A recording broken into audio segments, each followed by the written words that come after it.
वसुधा का नेता कौन हुआ, भूखंड विजेता कौन हुआ, अतुलित यश क्रेता कौन हुआ, नवधर्म प्रणेता कौन हुआ। दाल में जब मैं दाल खोजने लगा तो दाल थी ही नहीं। से बहुत सारे भारत के कवि जिन्होंने हमेशा समाज को आईना दिखाने का काम किया, उसमें से रश्मिरथ मुझे बहुत ज़्यादा पसंद है, बहुत। और मैं यहाँ बैठे समस्त जो मेरे मित्रगण हैं, मैं उनसे निवेदन करूंगा कि आप रश्मिरथ जरूर पढ़ें।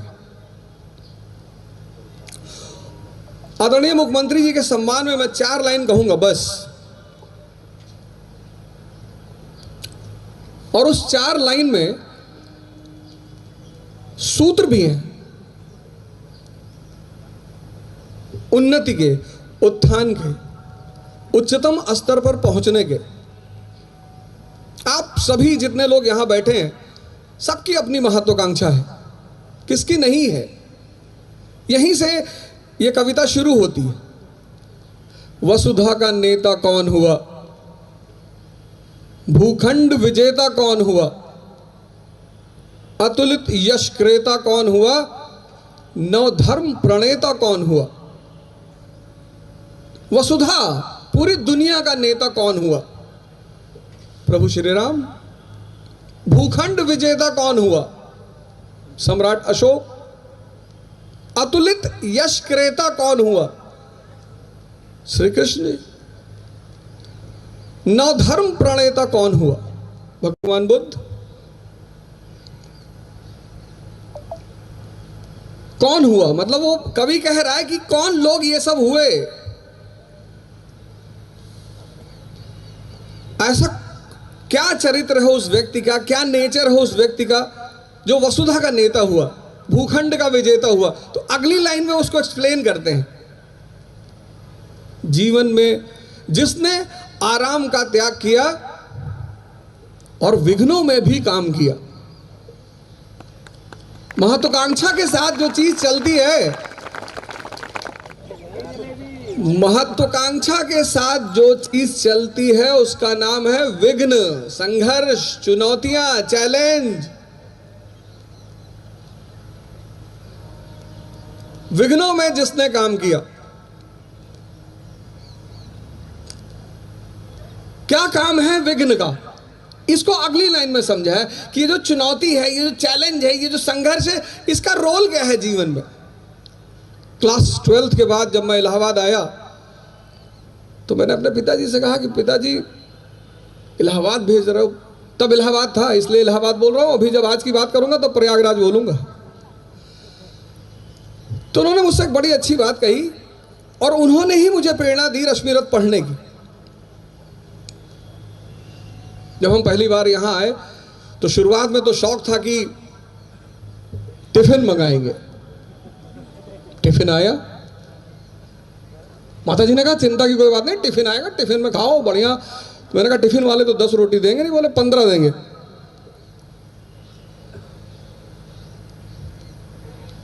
टिफिन आई पहले दिन।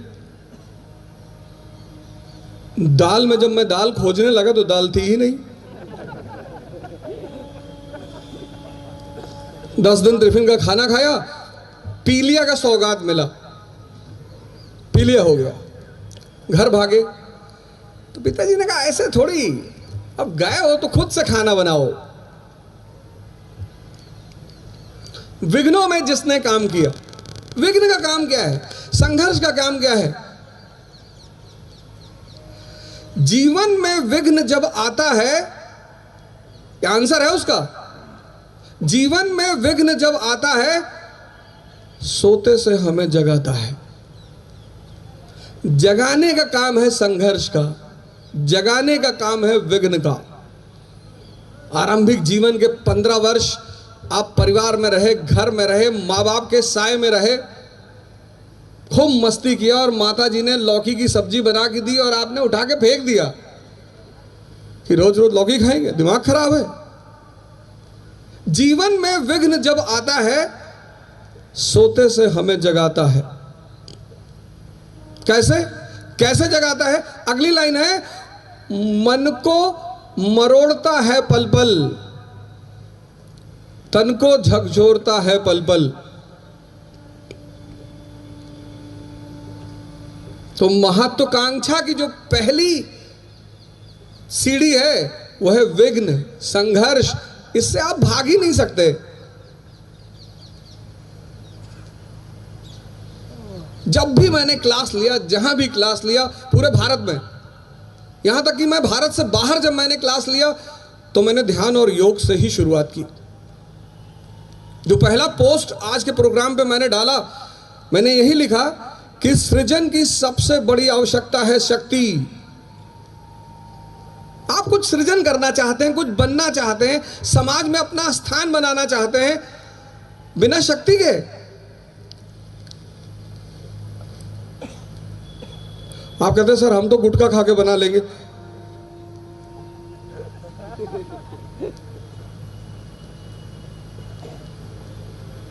बिना शक्ति के सृजन नहीं हो सकता, सिद्धांत है ये। शक्ति आएगी कहां से? कौन सी शक्ति? पूजनीय महाराज जी ने आपको पहला महायोग कराया, अद्भुत योग, अद्भुत। मंडूकासन कराया आपको। शक्ति ये जो चीज है, ये जो आसन है, ये जो विद्या है, ये दो शक्तियां पैदा करेगी, एक शरीर की और एक मन की। साइकोलॉजी आज एक सब्जेक्ट पैदा हुआ पश्चिम में। साइकोलॉजी बेटा है पूंजीवाद का। इस देश ने मन का अध्ययन आरंभिक काल से, और सिर्फ अध्ययन नहीं, उस पर विजय। जीवन में विघ्न जब आता है, सोने से हमें जगाता है, मन को मरोड़ता है पल पल। देखो तैयारी कर रहे हो आईएएस की,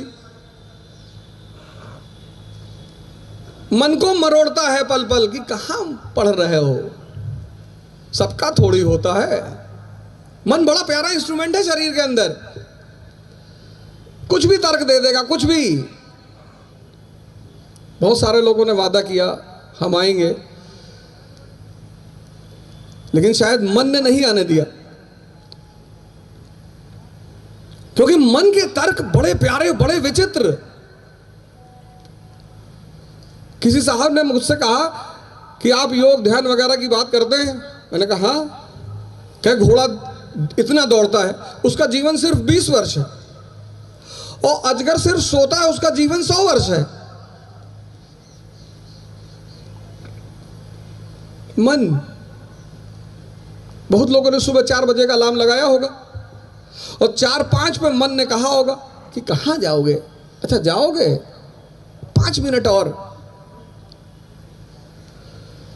8 बजे उनकी नींद खुली होगी।